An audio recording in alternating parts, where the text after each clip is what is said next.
और चलिए सीधा उत्तर प्रदेश चलते हैं, जहां पर सूबे के मुख्यमंत्री योगी आदित्यनाथ 42 इलेक्ट्रिक बसों को हरी झंडी दिखाकर रवाना कर रहे हैं।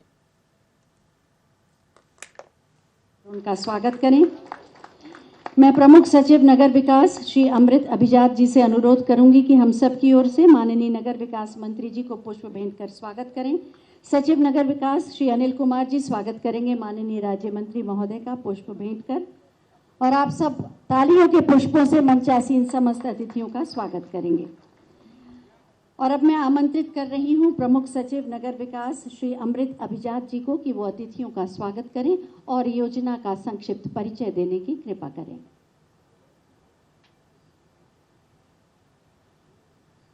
परम आदरणीय माननीय मुख्यमंत्री जी, आदरणीय नगर विकास मंत्री जी, आदरणीय राज्य मंत्री नगर विकास, सभी वरिष्ठ अधिकारीगण, आज हमारे लिए एक बहुत ही महत्वपूर्ण दिन है, जिसमें आज हम लखनऊ और कानपुर के इलेक्ट्रॉनिक व्हीकल्स बसेस का 42 की संख्या में इसका यहाँ से शुभारंभ किया जा रहा है। साथ साथ अन्य शहरों में भी झांसी, आगरा, प्रयाग इत्यादि में इसका किया जा रहा है। 84 की जो संख्या होती है, ये आज की संख्या में कुल है। पौराणिक और सांस्कृतिक महत्व के हिसाब से भी एक बहुत ही शुभ अंक माना जाता है। मैं समझता हूं कि इसके आज के बाद से हमारे 525 बसेस इलेक्ट्रॉनिक व्हीकल्स के ये शुरू हो जाएंगे।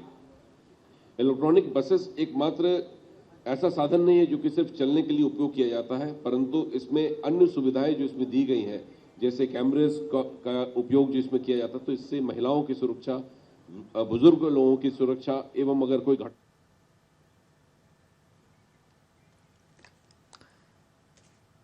और मुख्यमंत्री योगी आदित्यनाथ लखनऊ में 42 इलेक्ट्रिक बसों का शुभारंभ कर रहे हैं और प्रदेश को प्रदूषण मुक्त बनाने की सफर में ये मुख्यमंत्री योगी आदित्यनाथ का कदम नजीर साबित होगा। और इस खबर पर अधिक जानकारी के लिए हमारे साथ में हमारे उत्तर प्रदेश के स्टेट हेड शिशिर शर्मा जी हमारे साथ में जुड़ गए हैं। सर, आपका बहुत स्वागत है। सबसे पहले यही जानना चाहूंगा कि मुख्यमंत्री योगी आदित्यनाथ द्वारा आज 42 इलेक्ट्रिक बसों का शुभारंभ किया जा रहा है, लोकार्पण यानी कि वो बसों को हरी झंडी दिखाकर रवाना कर देंगे। इस मामले को लेकर, इस खबर को लेकर क्या कुछ अपडेट है और क्या कुछ जानकारी है? क्षणों के बाद मुख्यमंत्री 34 बसें लखनऊ को सौंपेंगे और बाकी की बसें 8 बसें वो कानपुर के लिए रवाना की जाएंगी। इस तरीके से कुल 42 बसों को 4 रूटों पर एक साथ मुख्यमंत्री झंडी दिखाकर रवाना करेंगे। ये सारी बसें जी अभी पूर्व मुख्यमंत्री कल्याण सिंह की प्रतिमा जी बिल्कुल। सर, आपको यहाँ पर 1 मिनट रोकना चाहूंगा। मुख्यमंत्री योगी आदित्यनाथ का संबोधन शुरू हो गया है, उनको सुन लेते हैं, फिर आपके पास आना चाहूंगा, फिर हम इस खबर पर विस्तार से बात करेंगे। उपलब्ध करवाने में हमें सफलता प्राप्त हुई है। आज उसी की एक श्रृंखला की एक नई कड़ी, आज यहाँ पर इन इलेक्ट्रिक बसेस को प्रदेश के 2 सबसे बड़े महानगरों लखनऊ और कानपुर के लिए इस सेवा का शुभारंभ हो रहा है। मैं इस अवसर पर दोनों नगर निकायों से जुड़े हुए सभी माननीय जनप्रतिनिधियों को और वहाँ की जनता जनार्दन को भी हृदय से अभिनंदन करते हुए उन्हें बधाई देता हूँ। मैं धन्यवाद देता हूँ नगर विकास को कि पिछले 5 वर्ष के अंदर प्रदेश में नगरीय सुविधाओं को आदरणीय प्रधानमंत्री जी की मंशा के अनुरूप बेहतरीन तरीके से आगे बढ़ाने का कार्य हुआ है। देश के अंदर जिन 100 सिटी को स्मार्ट सिटी के रूप में विकसित किया जा रहा है, उनमें से 10 उत्तर प्रदेश के अंदर हैं और उन 10 में भी जो टॉप 10 सिटी हैं जिन पर बेहतरीन कार्य हुए हैं, मुझे बताते हुए प्रसन्नता है कि उसमें उत्तर प्रदेश के 2 शहर हैं, आगरा और वाराणसी, जो स्मार्ट सिटी मिशन के अंतर्गत बेहतरीन प्रदर्शन करते हुए टॉप 10 में अपना स्थान बनाने में सफलता जिन्होंने प्राप्त की है। शेष 7 जो नगर निगम हैं, उन्हें भी स्मार्ट सिटी के रूप में विकसित करने के लिए राज्य शासन की ओर से राज्य स्मार्ट सिटी मिशन के अंतर्गत हम लोगों ने अपनी कार्रवाई को आगे बढ़ाया है। और स्मार्ट सिटी मिशन के अंतर्गत जो कार्य आगे बढ़े हैं, इसमें से ITMS की जो सुविधा है, इंटीग्रेटेड ट्रैफिक मैनेजमेंट की जो व्यवस्था है, उसने कोविड कालखंड में ICCC के माध्यम से नगरीय क्षेत्रों में ही नहीं बल्कि पूरे जनपद में कोविड प्रबंधन में भी बेहतरीन मदद हम लोगों को की है। और उसी के मॉडल को हम लोगों ने न केवल अपने 17 स्मार्ट सिटी से जुड़े हुए नगर निकायों में बल्कि प्रदेश के सभी 75 जनपदों में उस मॉडल को लागू करते हुए देश के अंदर कोविड प्रबंधन के एक बेहतरीन मॉडल को भी प्रस्तुत करने में हमें सफलता प्राप्त हुई है। प्रदेश के अंदर विगत 5 वर्ष के अंदर मेट्रो के संचालन में भी हमें सफलता प्राप्त हुई। आज देश के अंदर किसी राज्य के अंदर सर्वाधिक शहरी क्षेत्रों में मेट्रो का संचालन उत्तर प्रदेश कर रहा है, जिनमें 5 शहर ऐसे हैं जहां पर हमारी वर्तमान में मेट्रो संचालित हो रही है और आगरा में मेट्रो पर कार्य तेजी के साथ आगे बढ़ रहा है। विगत 5 वर्ष के अंदर नगरीय क्षेत्र में 17 लाख गरीबों को प्रधानमंत्री आवास योजना की सुविधा से आच्छादित किया गया। तो स्वच्छ भारत मिशन के अंतर्गत भी हम लोगों ने व्यक्तिगत शौचालय 9 लाख के आसपास इस प्रकार की सुविधाओं से आच्छादित किए गए। सामुदायिक शौचालयों का भी निर्माण हुआ है। आज हम लोग जब देखते हैं, कोई भी जब लखनऊ में आता है, कानपुर में जाता है या उत्तर प्रदेश के किसी भी अन्य शहर में, सबसे पौराणिक जो सिटी है हमारी वाराणसी जाता है तो एक बात जरूर बोलता है कि सिटी बहुत सुंदर है, साफ सुथरी है। सुंदरता का मानक स्वच्छता से होता है और स्वच्छता है तो लोग उसके बारे में चर्चा भी करते हैं और उस चर्चा का हिस्सा आज उत्तर प्रदेश बना है। प्रधानमंत्री जी का विजन था स्वच्छ भारत मिशन। जब 2 अक्टूबर 2014 को प्रारंभ हुआ था तो स्वच्छ भारत मिशन के अंतर्गत हम लोग प्रदेश के अंदर भी उस लक्ष्य को प्राप्त कर सकें, यह एक दूर की कौड़ी थी, लेकिन आज ये सपना साकार हुआ है। प्रदेश के नगर निकाय भी स्वच्छ दिखाई दे रहे हैं। इस स्वच्छता का और शुद्ध पेयजल की आपूर्ति का और बुनियादी सुविधाओं की बेहतरीन उपलब्धता के लिए जो प्रयास हुए हैं, इसने तमाम जो वेक्टर बॉर्न डिजीज थे उनको भी नियंत्रण करने में सफलता प्राप्त की है। प्रदेश के अंदर पर्यटन की सुविधाओं को आगे बढ़ाने में हमें मदद मिली है और इसीलिए मैं देख रहा था, मैं पिछले दिनों मुझे गोरखपुर में भी इलेक्ट्रिक बसेस को शुभारंभ करने का अवसर प्राप्त हुआ था। मैं जब अगले विजिट में गया तो मैंने पूछा वहां पे पब्लिक से, मैंने पूछा, मैंने कहा इलेक्ट्रिक बसेस चल रही कैसे लग रहा है?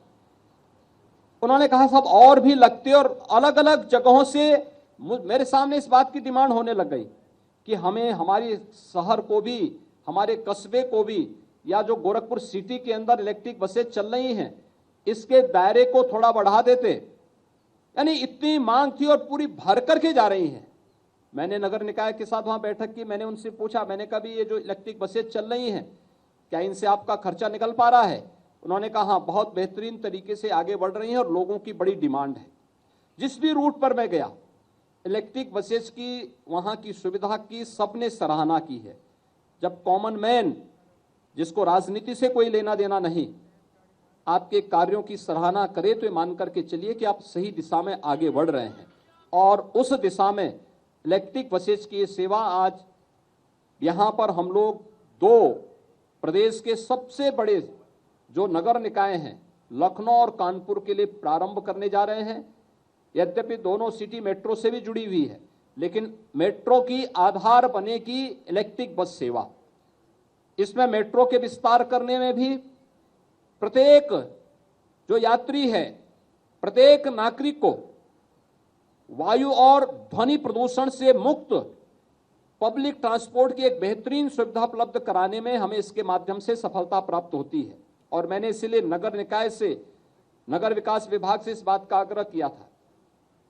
मुझे याद है अभी 10 दिन पहले मेरे पास दक्षिण भारत से एक सज्जन आए थे मिलने के लिए। वे मेरे पास आए तो बातचीत चल रही थी। उन्होंने कहा कि यहाँ पे नैमिषारण्य कहाँ पड़ता है। मैंने कहा नैमिषारण्य से आपका क्या मतलब है, क्योंकि जब वो अतिथि यहाँ आए थे तो मैंने उनको यहाँ पे नैमिषारण्य अतिथि गृह में ठहराया था। तो मैंने कहा हो सकता है नैमिषारण्य अतिथि गृह में ठहराए हैं इसलिए बोल रहे होंगे। तो उन्होंने मुझसे पूछा, उन्होंने कहा ये नैमिषारण्य कहाँ है। मैंने कहा यहाँ से 70 किलोमीटर की दूरी पर। तो मैंने कहा आपका पूछने का उद्देश्य क्या है। उन्होंने कहा कि हमारी जो फ्लाइट आई है वहाँ से, उसमें से आधे से अधिक जो पैसेंजर थे वे नैमिषारण्य जाने वाले थे। तो आखिर नैमिषारण्य का महात्म क्या है। मैंने कहा नैमिषारण्य भारत की वैदिक और पौराणिक ज्ञान की आधार भूमि है। ये जितना भी लिपिबद्ध हुआ है, श्रवण परंपरा से उसको लिपिबद्ध करने का जो श्रेय जाता है वो नैमिषारण्य को जाता है। यानी हम लोग यहीं पे हैं। मैं लखनऊ के बहुत सारे लोगों से पूछा उसके बाद कि वे नैमिषारण्य के बारे में जानते हैं। उन्होंने कहा नहीं। मैंने कहा कभी गए, कहा नहीं। मैंने कहा देखो दक्षिण भारत से लोग आते हैं, बड़ी श्रद्धा भाव के साथ नैमिषारण्य का दर्शन करते हैं, और वहां पर हम लोग उसको उस रूप में विकसित आज तक नहीं कर पाए। हजारों वर्ष पहले ये कार्य नैमिषारण्य में हुआ होगा, लेकिन हम लोगों ने उस सुविधा को जो वहां पे मिलनी चाहिए थी, जिसका वो हकदार था, हमें अपनी धरोहर के संरक्षण की हम बात करते हैं, और जहां से इस धरोहर को संरक्षित करने का बीड़ा हजारों वर्ष पहले उठाया गया था, वहां पर हमने उस धरोहर को संरक्षित करने के साथ ही उसके पर्यटन विकास की संभावनाओं को आगे बढ़ाने के लिए क्या किया। इस पर आज जहां पर्यटन और संस्कृति विभाग इस पर कार्य कर रहा है, वहीं मैंने नगर विकास विभाग से इस बारे में आग्रह किया कि इलेक्ट्रिक बसेज की कुछ सेवा लखनऊ से नैमिषारण्य के लिए भी प्रारंभ करने की तैयारी हो। और उसके लिए हो सकता है कुछ समय लगे, क्योंकि वहां पे चार्जिंग स्टेशन बनाने पड़ेंगे, अन्य सुविधाएं देनी पड़ेंगी।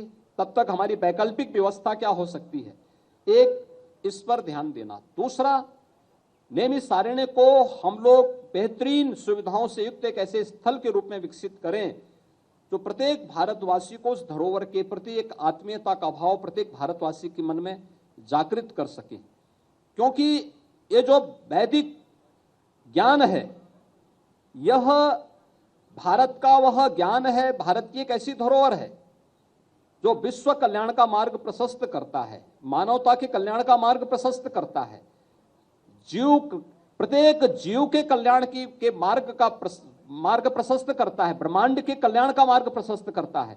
तो आखिर उस धरोहर को संरक्षित करने के लिए हमें जो प्रयास होने चाहिए, उस दिशा में आज नगर विकास विभाग के द्वारा ये प्रयास प्रारंभ हो रहा है कि इलेक्ट्रिक बसेज जो आज प्रारंभ होंगी, उनमें से कुछ हम लोग प्रारंभिक रूप में नैमिषारण्य तक संचालन करने की भी एक वैकल्पिक व्यवस्था इसके माध्यम से देंगे। और साथ साथ लखनऊ से पहले चरण में बहुत शीघ्र हम लोग यहाँ पर हेलीकॉप्टर की सुविधा भी यहाँ से नैमिषारण्य के लिए उपलब्ध करवाएंगे। और मुझे प्रसन्नता है कि हमारे राज्य मंत्री राकेश राठौर गुरु भी वहीं के रहने वाले हैं।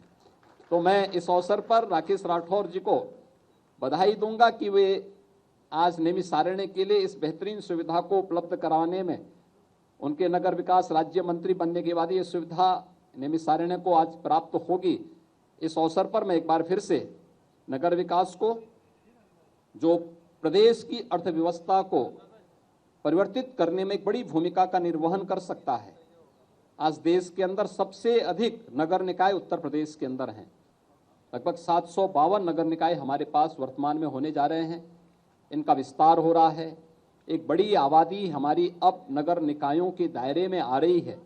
उनको उस प्रकार की बेहतरीन सुविधाएं उपलब्ध कराने के लिए हर घर नल की जल जीवन मिशन की योजना को अमृत